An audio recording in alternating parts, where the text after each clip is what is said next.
Uma aula sobre a pedagogia que Jesus Cristo utilizou para revelar a sua verdadeira personalidade, ou seja, de que ele era o Filho de Deus.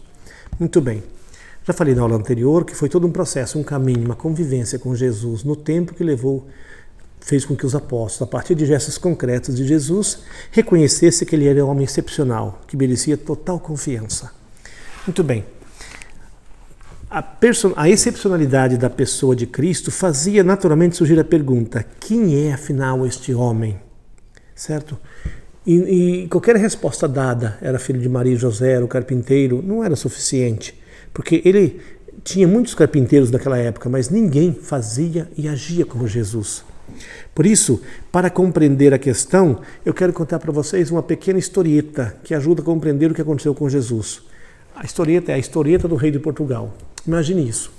Um certo vilarejo, num recanto da Grécia, aparece de repente um casal muito distinto, muito educado, ele, o homem e a mulher, muito educados, etc., num vilarejo nas montanhas, justamente na Grécia.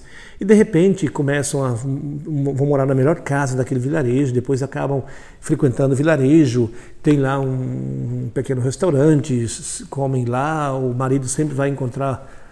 O homem vai sempre encontrar alguns amigos que ele começa a fazer ali naquele vilarejo, tomar vinho juntos, conversar tantas e tantas coisas.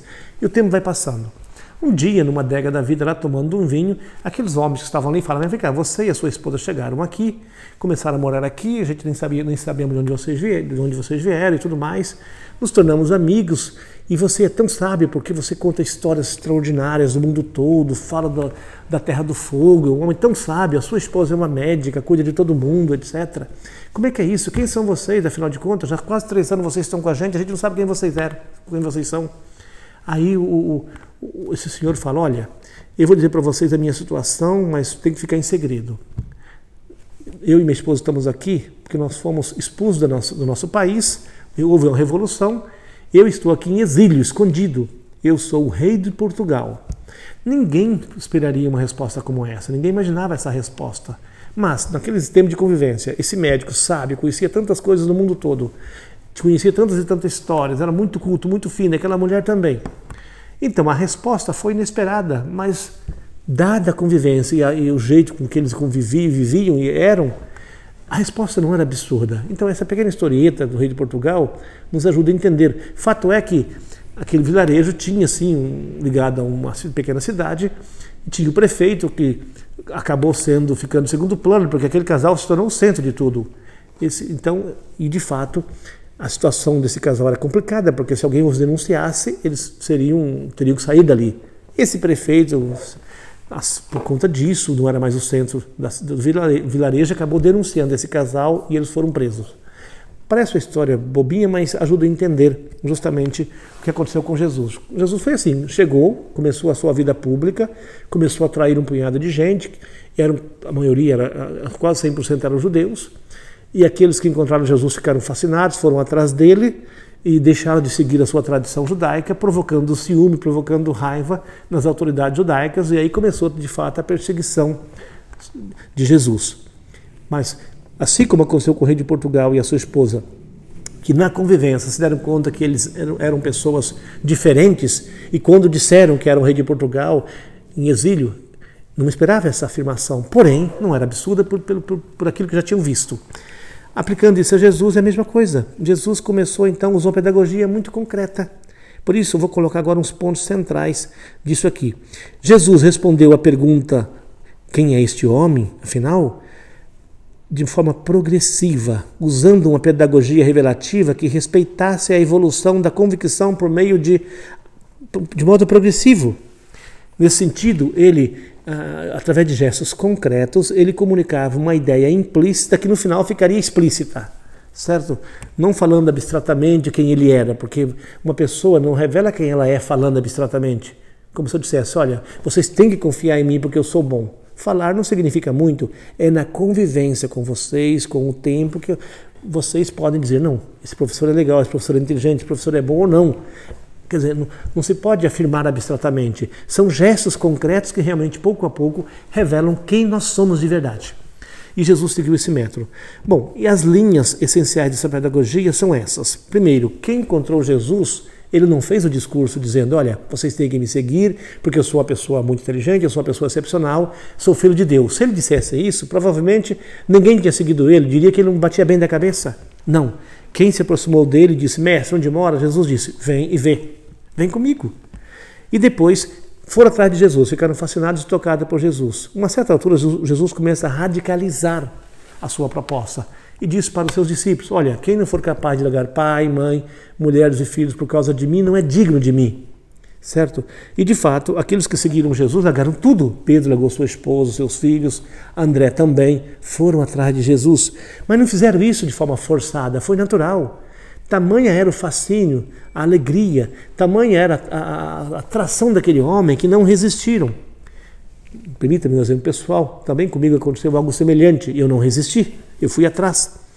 Bom, o fato é que o chamado a segui-lo se liga à necessidade de renunciar a si mesmo. Ok? Repito, largaram homem, largaram pais, mães, largaram filhos, largaram terra, largaram seus barcos, certo?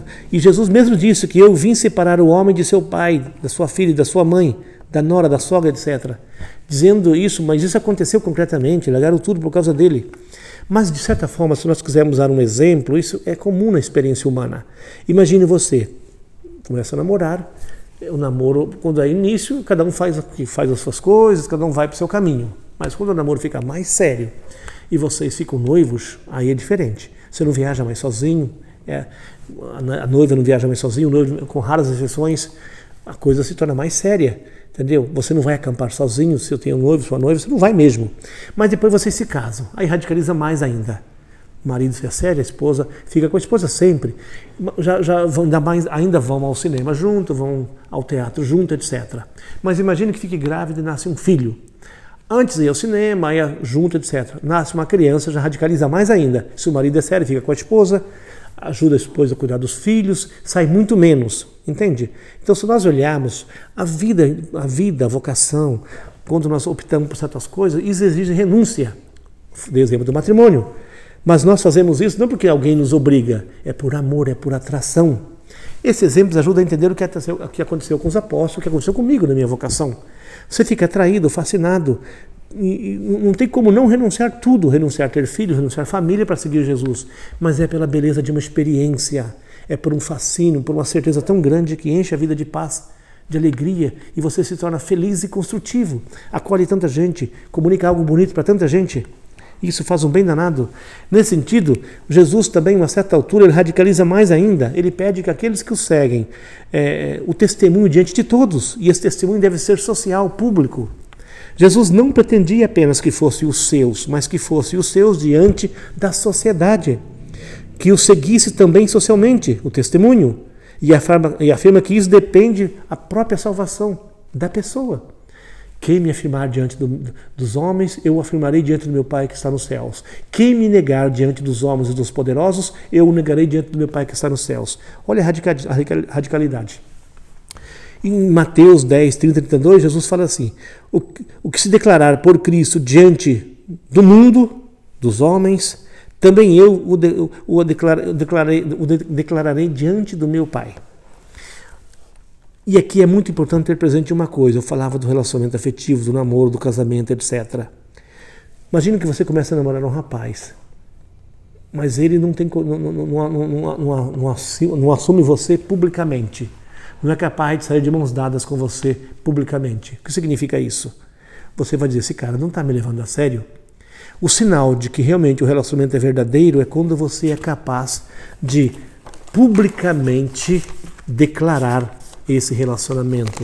Isso sim é sinal de uma verdade naquele relacionamento, ok? Se não tem a força de ser vivido publicamente, falado publicamente, é sinal de que não é verdadeiro.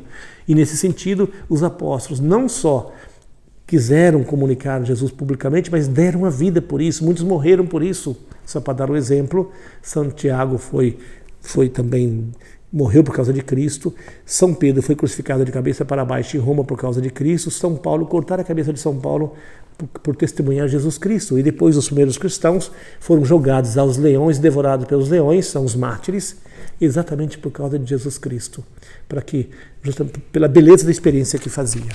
E assim eu termino essa aula. Numa próxima aula eu vou aprofundar mais ainda essa questão de como Cristo aprofundou o método e como os apóstolos chegaram a ponto de dar a vida por ele.